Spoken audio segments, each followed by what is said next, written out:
Welcome back to the Sacramento Beekeeper channel. We are on our second month, our second episode of Forage Recon. Today we're back at the American River Parkway and we're going to split our time at the farm. We'll show you what's growing natively out here, and we'll also show you what our food forests are doing in our gardens. Enjoy the show. This is a pretty old established Japanese maple. It's got a lot of bee action in it right now.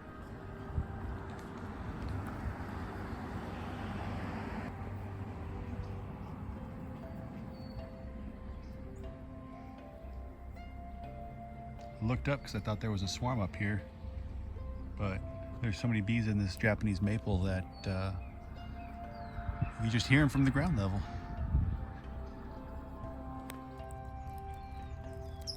So the vetch we saw that was in vegetative growth last month is now blooming. It's just getting started. They're just getting ready to stack up. And this is a mounding type, so they'll just continue to grow on each other. And we've gotten some good consistent rain.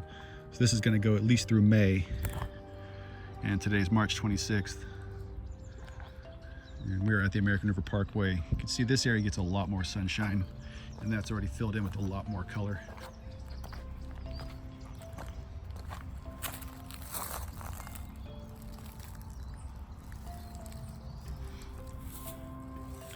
It's beautiful stuff. When the hillside's full, it just looks like somebody painted it. So this is where you guys go during the day. I don't blame you.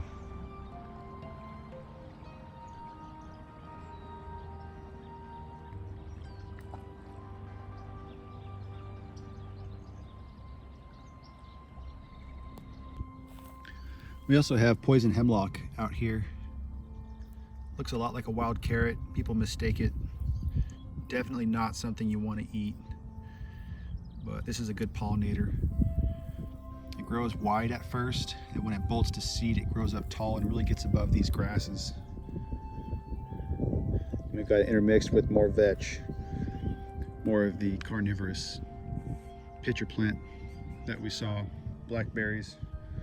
So a nice interplanted area. Here's a good example of our typical woodland. We've got oak trees and cottonwood trees providing a lot of shade. And there's a lot of grape varieties that grow up, and those are the vines that you see. They haven't quite leafed out yet.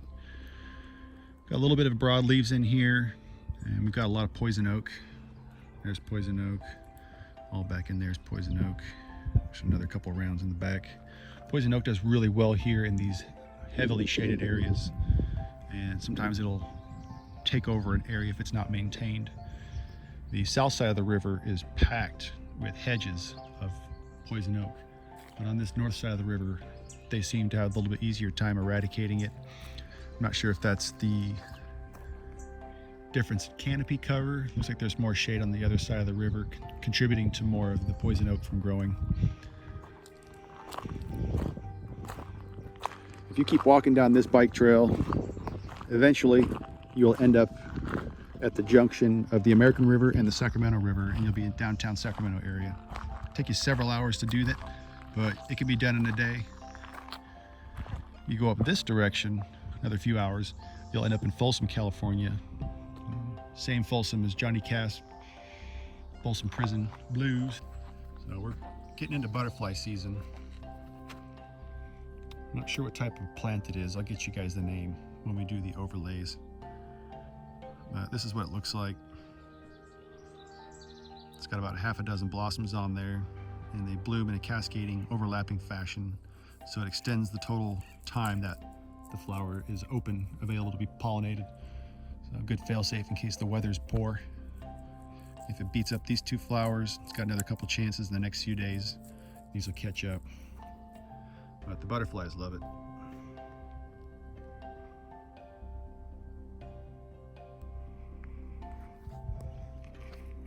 A few dozen up here, and this meadow gets full of them. See them all along the backside there. We'll come back in about 2 weeks for the April episode, and there will be hundreds of butterflies in this one area. Little secret spot I come back to every year, and it looks like it's just getting started. I only see about a dozen butterflies right now. But it's only the beginning. And then here we've got the very first of the lupine blooming.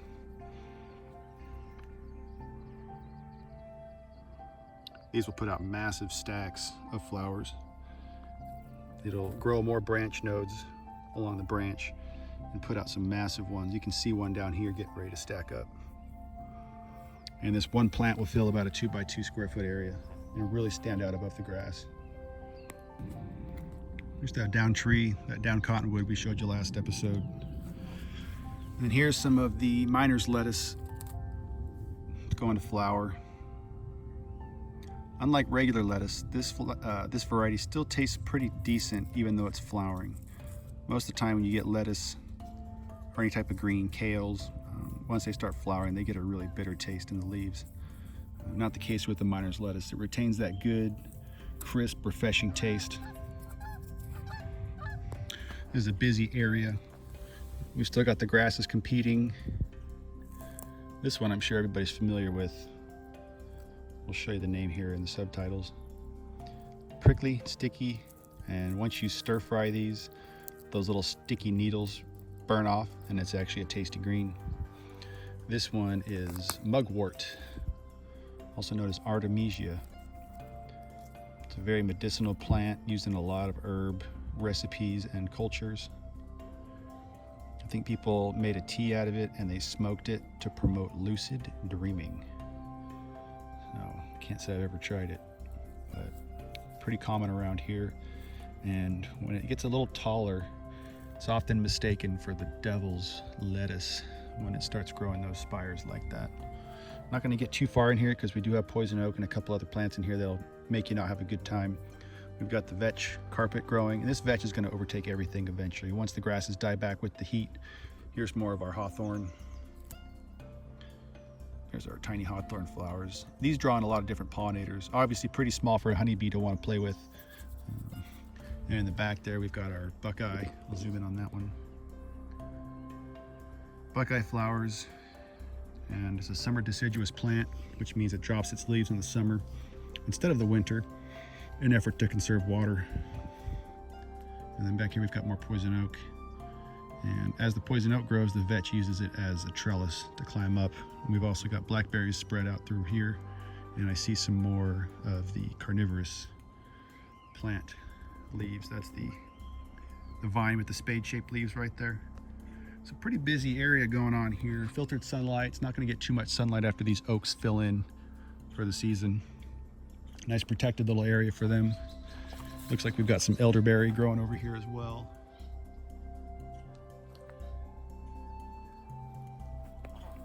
Elderberry is pretty tasty. So that busy patch we looked at is on the other side of this tree. If we move over here, we can see the melon. This is a wild melon. It uses the tendril growth to climb to get more sunlight. It's got a really cool flower pattern, like the little white star-shaped flowers. And even though it's called a wild melon, it will make you sick and it's not good to eat. So tree fall is important. Tree fall opens up the whole canopy, and this entire area just filled in with the poison hemlock. So it'll find its spot, and this will be its next place to grow until the canopy grows high enough to block it out again. And I've got some hawthorn down low. The upper canopy is all elderberry, so this will all be food. There's an oak tree off to the right here, but this is all elderberry. You can tell by the style of the leaves. They're not alternate, they come off at the same interval. And then we've got more of the carnivorous pitcher plant vine going up.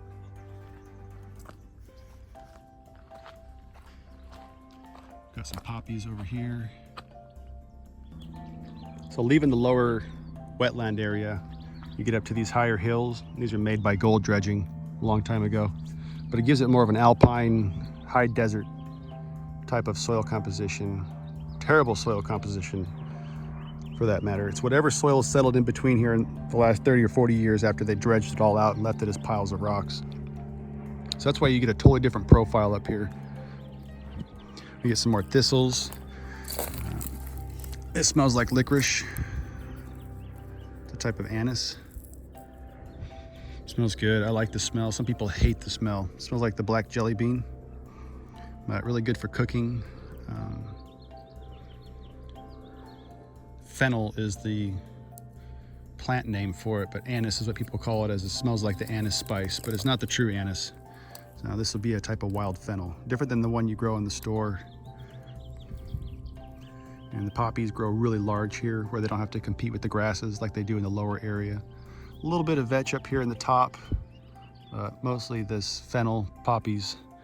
And then we've even got some, here's a type of radish. Not very much different than the type of radish you'd be growing in your backyard garden.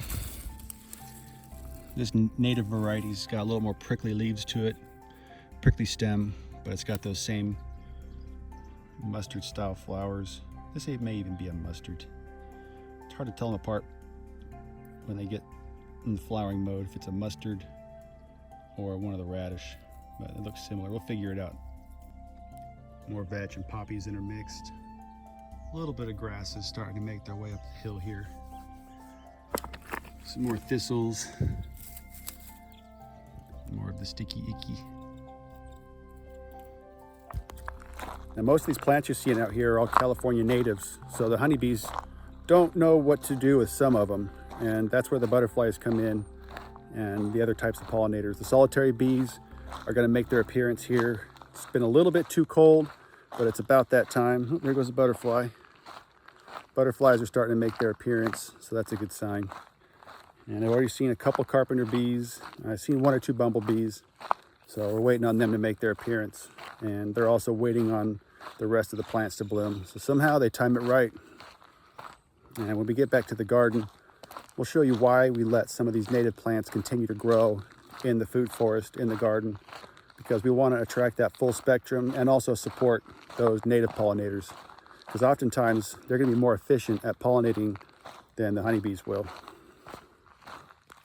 When you look from the ground level, it might not look like much, but when you get higher up, you can really see there's 1, 2, 3, 4, and 5. The deer are just cutting tracks everywhere in here. And when they eat, you know, they've definitely got to get rid of that somehow. So that's contributing to a lot of the health in this region. The deer, the rabbits are out here. All sorts of animals are fertilizing the ground. And every year, everything drops down, comes back again. That carbon nitrogen just kind of repeats itself. I do see some of the small blue dragonflies flying around. Those are the first dragonflies I've seen for the season.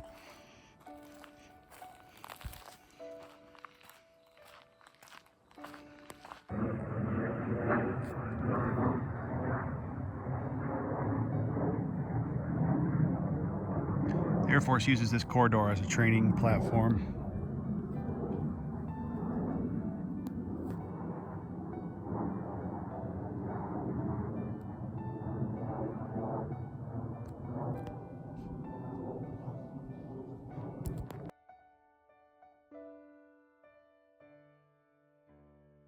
Well, somebody invited the mosquitoes, so I'm gonna get out of here. Something to note, the smell is really amazing down here. With everything growing, all these plants are putting off different smells, and the combinations are fantastic. And as you're here in the sunset hours, the cooler temperatures, the smells really change out here. So something else to be in tune with. It's pretty pleasant, and it's different every time.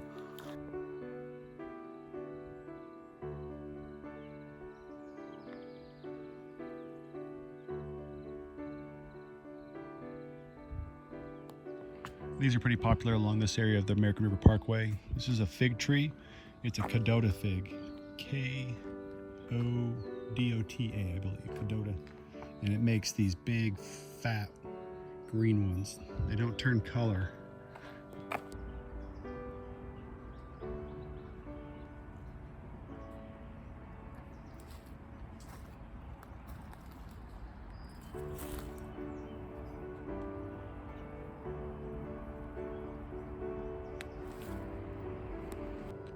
So you'll see this in permaculture.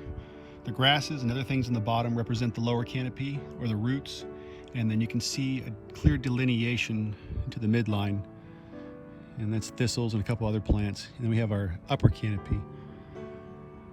So they're naturally shading each other according to the needs that they like to grow in.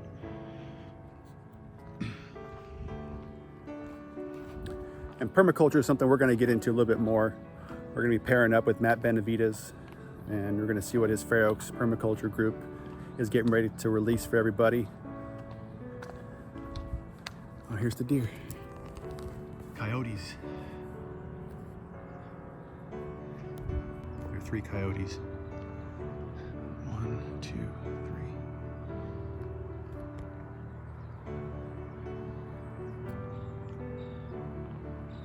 It's rare to see the coyotes.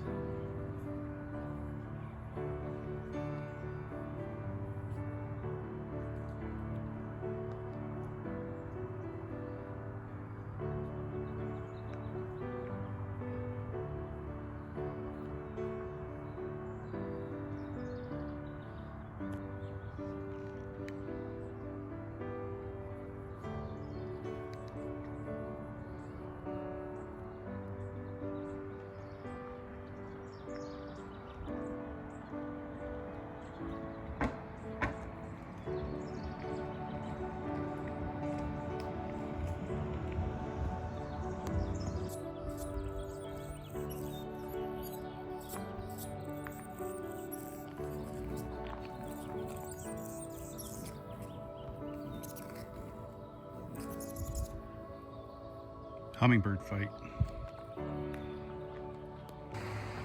Smells fantastic. Everybody knows the wisteria. Just carpets.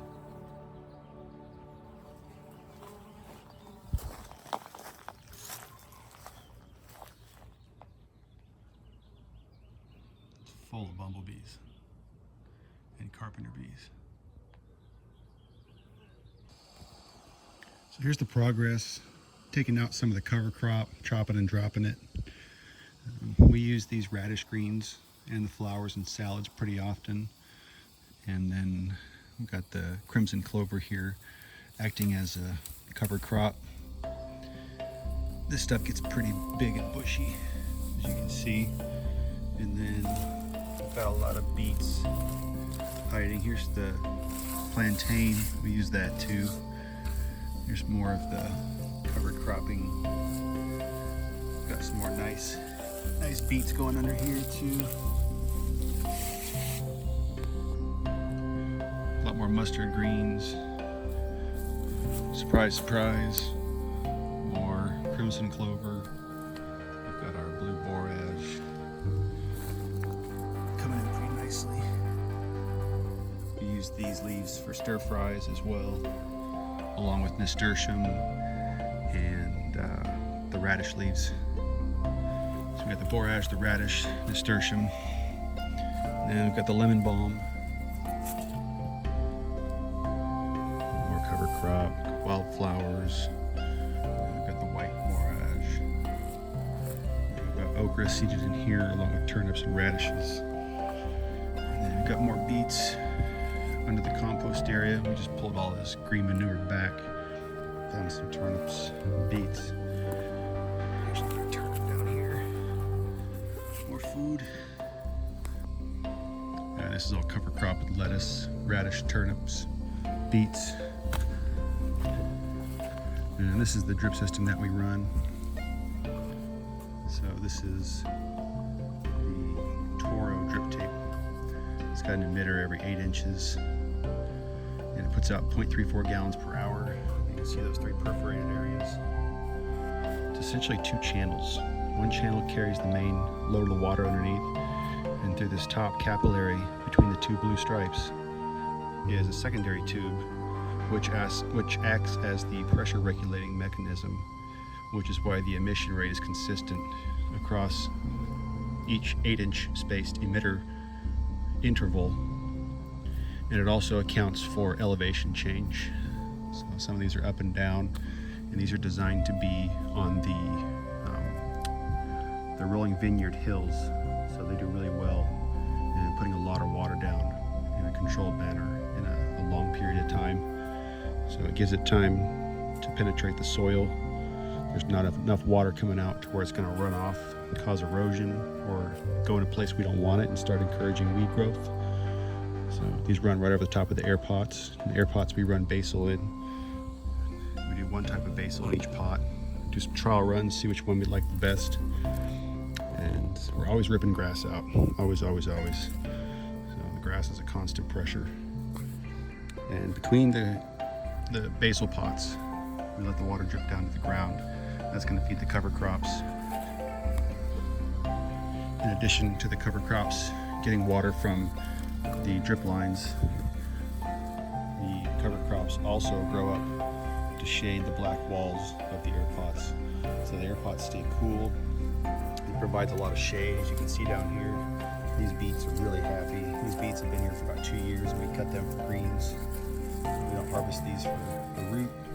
It's a nice protected area, and they leaf out all summer long. The ones back here, same story. You get beets out in full sun, the heat really makes them want to bolt, but that's a way to kind of prevent them from doing that. And we've got our interplanted mint that we love pulling out. This is the mojito variety. We've got peppermint, spearmint, chocolate mint, apple mint, ginger mint. We've got a few other kinds out here, peppermint, spearmint, and the yerba mint. I'm still looking for lavender mint. And this pot is the cardinal basil. Typically basil is an annual and it dies off. It'll get crispy like that. But this one's still green, so we're gonna leave it, see if it leaves back out. The blue basil comes from an area that overwinters a little easier. The blue basil never actually died off this season. A lot of mushrooms in here. Took all the mushrooms out of here and spread them into each pot and inoculate as much of the area as we can. We've got our citronella here getting ready to blossom. Use that for mosquitoes. Rip a couple leaves off, rub them on your arms and legs, neck, exposed areas. It helps keep the mosquitoes away. We do a lot of large peppers in these fabric pots. We left the stalks from last year's peppers. They're starting to leaf out, so we'll get these back again this year. And they got protected from the winter by the cover crops around them. See the more clover in the background. We're heavy clover users. And this is the strawberry mint. Pardon me. This is the pineapple mint. And it's variegated and also lacking pigment, chlorophyll. So it's almost like an albino version over here that overwintered. So I think it is connected to the original one. And I think it can get its nitrogen from that. Pardon me, it's carbon, because it's not pulling any, it's not making any chlorophyll. So I don't understand how it makes food from the sun without chlorophyll, without stealing from another plant. Maybe something to research. Then we've got our radishes. A lot of these go to seed. We let them seed and drop back in and grow again. This one overwintered. This is from last year. It goes all the way back there. And we'll just chuck that out in the yard for more cover crop. This is the lemon thyme. Really pungent. And the warmer it gets, the more this yellow expresses itself. We like the lemon smell. I think that's our most favorite therapeutic smell. We've got the lemon balm, we've got the lemon basil, this is the lemon thyme. Up there we've got the lemon verbena. Anything lemon we can grow, we get our hands on, we'll do it. The alyssum, good for attracting pollinators, good for a cover crop. It really mats up, protects the soil, reduces evaporation. More pepper stalks, that one's obviously toast. And we've got nasturtiums, edible leaves, edible flowers, nice spicy flavor like arugula. And we use the alyssum for the honeybees. It's a good pollinator plant. It also brings in a wasp that attacks predators of honeybees. It's a little symbiotic use there. This one, that is the peppermint. It's good stuff. And over here we've got stevia. Some of it overwintered a little bit. This stalk will come back, but mostly we chop it and dry it and save it for inside use. Here's some of the old stalks of it. We let it go to flower and save the seeds. And growing up underneath is Mexican oregano. That's starting to leaf out here at the beginning of this season. This is the orange mint, a lot lower profile grower. Round leaves and little purple reddish undertones on the bottom. Not very pungent compared to the others. Smells more like the rind of an orange than the actual fruit. And then interplanted, we've got the hot and spicy oregano. Up top we've got the Greek oregano. This is the pineapple sage, the golden variety. These are supposed to be perennials, but they're supposed to lose all their leaves in the winter. But we had such a warm winter, it just kept all its leaves on, and it always blooms in the fall. But as you can see, it's set in another rack in the spring.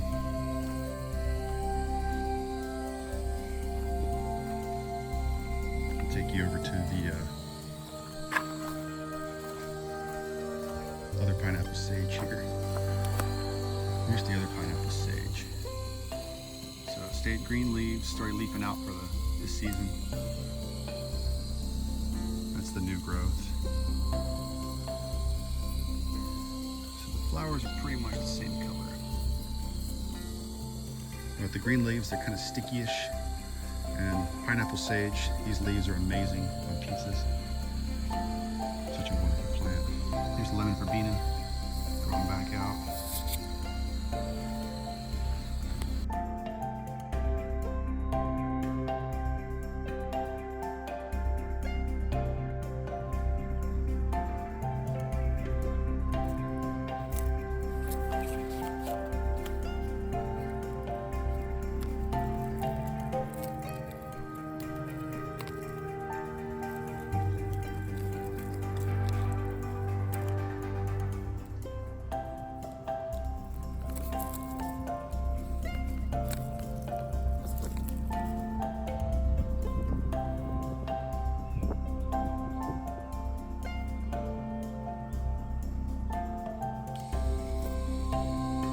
This spot we've got the common, the Greek thyme, and then interplanted in here is the chocolate mint. Chocolate mint's got a little bit more of a pointed tip, but relatively rounder leaf, and same purple undertones as the orange. A lot more of a flimsy structure to the leaf than the orange, but nothing beats the smell. Chocolate mint is by far my favorite, and it smells like those green foil wrapped chocolate Andes mints.